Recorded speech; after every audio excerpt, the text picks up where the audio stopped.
ay sinasabi po ni Ridon na magkakaroon po ng bloodbath. Ayan, ngayon sa HOR, aasahan po natin yan na magkakaroon po ng bloodbath na tinatawag. Ayon kay Ridon. Pero sa tingin naman natin, wala na pong hindi na po magugulat pa ang mga mamamayang Pilipino kahit na po anong gawin nila kay BP Sara, matagal na po nilang nasiraan, no, yung ating pong Vice President. At kaya alam niyo po, siguro sa totoo lang lahat na po ng pwedeng ibintang kay BP Sara na ibintang na po, no. Yung si BP Sara nagpa-plot ng assassination dito sa First Family kasama yung first cousin. Si BP Sara ay isang waldas, si BP Sara ay magnanakaw. Lahat na po, wala na po sigurong naiisip tayo na bubulaga pa, no? Na maari nilang ibintang na very shocking na babaliktad kung sino man. Ano man po ang sabihin ni Ridon ngayon, no? Ano man po ang sabihin ng mga testimonya, ano man po ang maging resulta ng tinatawag nating dokumento na ilalabas nila, mukhang ang tingin ko, lalo lamang parang matindi po yung projection ni Ridon. Ito po yung sinasabi natin na baka naman mas nasosobrahan sa preview. Ika nga, na pagdating po ng aktual na laban, inihalin tulad ko po sa boxing, baka naman yung mga pagpopromote ng laban, mas matindi pa po kaysa sa aktual na laban sa itaas po ng ring. Kaya yung paulit-ulit ni Ridon na bloodbath, eto na yung malalantad na yung katotohanan. May ilalantad pa pala kayong katotohanan. Ibig sabihin, yung mga Mary Grace Piato na inulit-ulit ninyo ng ilang taon na, yung pong 11 days na paggastos na ilang taon na, yun pong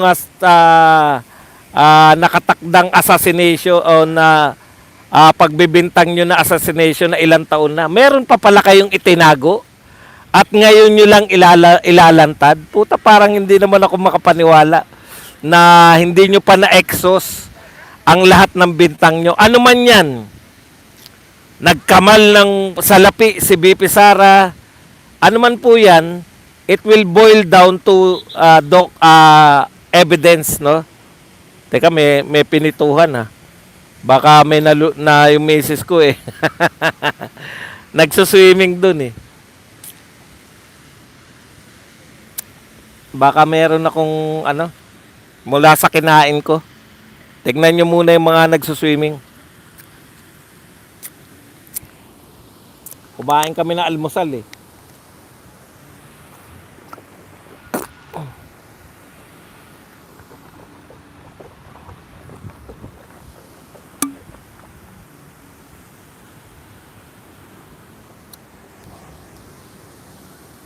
Okay. Paki-comment lang nga po ninyo mga kapatid kung sa tingin nyo ano pa po yung isang bagay na maaring ngayon lang ilantad na makakabulaga pa po sa atin, no? Ako kasi sa totoo lang wala na po akong ine-expect na bago, bago si Madriaga pero luma na po yung ikukwento niya, di ba? Na siya yung taga-kolekta ng pera. Ang problema nyo, paano nyo gagawing kapanipaniwala itong si Madriaga na alam po natin lahat na isang PDL. Lahat po ng mga magagaling na abogado, lahat po, si Madriaga yung hitman, siya yung inutusan ni BP Sara. Kinakailangan po maging kapanipaniwala po yan. Kasi kung ganyan po kadaldal yung hitman mo, Kung ang hitman mo po, tignan nyo ha, siya lang po yung tanging inutusan na may pirma pa raw. Hindi ko alam kung tama yan ha. Ha? Yung para mapatunayan na talagang inutusan si Madriaga, merong pang pirma di umano. No, kinakailangan mo pag mga usapin po ng between ng isang inutusan para magsagawa ng isang karumal-dumal na krimen. Bibihira po rito yung paper trail eh. Tanging si Madriaga lang po yung nakapag-produce ng paper trail para masabi na mayroon siyang ebidensya sa krimen. O, ikalawa, yun po no, yung una.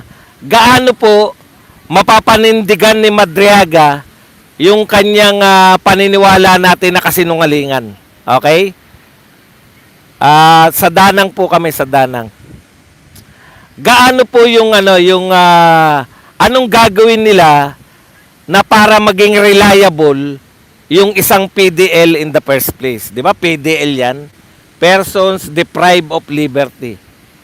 Kaya po hindi ganong ginagamit yung mga PDL sa mga court hearings kasi aral po yung mga judges, yung mga judge po, yung mga huwes, o pati yung mga justices, aral po sila na hindi po katiwa-tiwala ang mga testimonya ng mga PDL.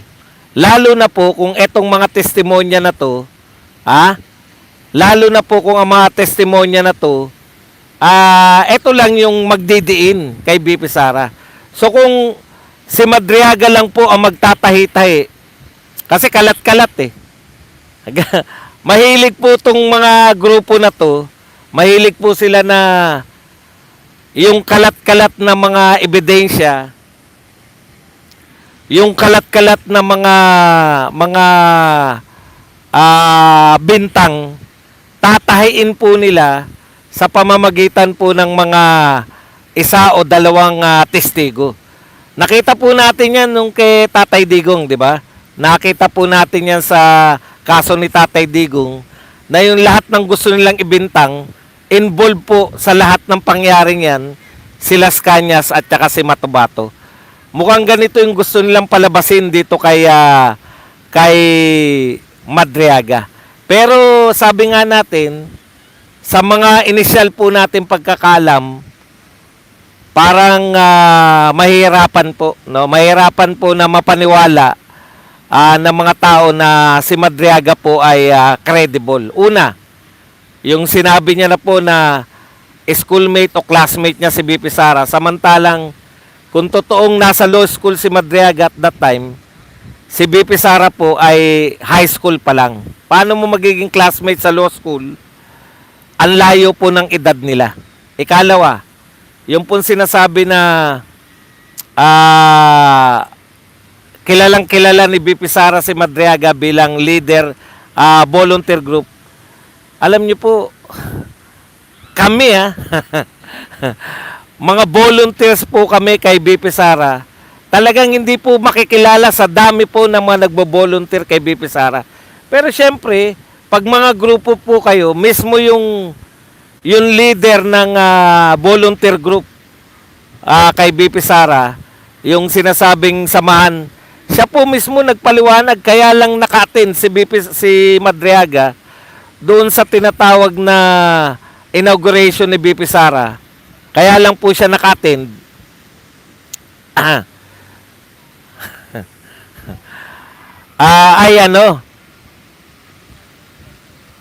Dahil hindi nakadalo yung imbitado, no? Yung talagang may pangalan na siya yung pinuno ng mga grupo, isa sa mga grupo na nag-volunteer. Tandaan niyo po, hindi po to katulad ng mga grupo ang mga grupo pong sumusuporta sa mga Duterte. Very organic po 'yan, no? Ako po nakita ko po 'yan sa actual eh. Ang dami pong maliliit na grupo na nag-organize sila ng sarili nila. Wala pong basbas to mula sa mga Duterte. Mga kusang palo, kusang loob. Nag-organize sila dahil gusto nilang suportahan yung kandidatura ni BP Sara. Kaya yung sasabihin na kilalang kilala yung isang maliit na isang volunteer group, kilala lahat ni Madriaga, malaking kalokohan po 'yan. Kilala lahat ni BP Sara. Hindi po kaya ni BP Sara makilala lahat po ng mga grupo na nagbo-volunteer sa kanya. Sa dami po, madami po 'yan. Pero syempre appreciate. Kaya imbitado, 'di ba? Yun lang po yung dahilan nun, kaya imbitado po si Madriaga dito sa inauguration ni Vice President Sara Duterte. Okay, tapos kaisa-isa lang po yung picture, no? Eto pa po, kung siya po yung very close kay BP Sara, bakit kinakailangan pang imbitahin hindi ba kung very close ka at ikaw isa sa mga pinagkakatiwalaan sa kampanya ni BP Sara o sa seguridad ni BP Sara, hindi ba dapat nagtatrabaho ka sa inauguration? Hindi yung isa ka sa mga invited guests.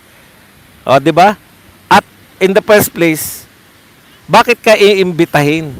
Kung parte ka naman pala ng security, kung parte ka naman pala ng inner group ni BP Sara, bakit kinakailangan mo pang maimbita? At bakit kinakailangan pang magpa-picture na parang yung ginagawa namin na chance mo na makapagpa-picture kay BP Sara, bakit kinakailangan mo pa ng ganun? Para patunay na ikaw ay dumalo ron kung nasa inner circle ka, ikamo. O, isa pa po, yung pong supposedly, maski kay PRRD, meron na rin po siyang, yun, yung mga bagong labas ngayon na assassination attempt daw kay BBM para raw po si BP Sara ay makaupo na. Alam niyo, paulit-ulit tayo dito, no? Hindi po ganun si BP Sara. Kung gusto lang po ni BP Sara, sa totoo po, kung gusto po ni BP Sara na maging presidente, yung pinalalabas kasi nila na ambisyosa si BP Sara, no? Yung pinalalabas nila na ambisyosa si BP Sara, bakit hindi siya nag-ambisyon na nung siya po ay yung number one? Yung siya po yung number one candidate sa lahat ng survey, bakit hindi po siya tumakbong vice president? Di po ba? Yung tatay niya po yung presidente at may ambisyosa pala siya, bakit hindi niya samantalahin na lahat po ng pondo, lahat po ng pwedeng pagkunan ng pondo ay maibibigay sa kanya ng tatay niya dahil po sa pagiging presidente nito. Kaya it doesn't add up. Yung mga kwento po nito ni Madriaga tungkol sa kay BP Sara na meron siyang alam na attempt si Tatay Digong para makaupo na si BP Sara, hindi po nag-adapt eh. Nakuha nyo po, kumbaga, ikwento nyo po sa pagong. Lahat po niyan. Okay.